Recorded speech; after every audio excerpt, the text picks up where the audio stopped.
জাতীয় চাঁদ দেখা কমিটির ঘোষণা অনুযায়ী আগামী সোমবার ঈদুল আজহা বা কোরবানির ঈদ উদযাপন করা হবে। সেই হিসেবে কোরবানির ঈদের বাকি মাত্র 2 দিন।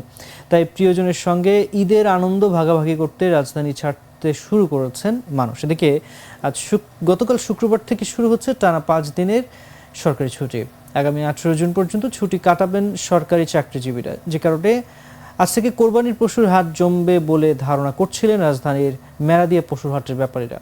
শুক্রবার বিকেলে সরেজমিনে মেরাদিয়া হাটে দেখা যায় ক্রেতা বিক্রেতাদের ভিড় থাকলেও কিনা বেচা কম। যদিও আগের থেকে ক্রেতা বেড়েছে, তারপরও বেচা বিক্রিতে খুশি নয় খামারি ও ব্যাপারীরা।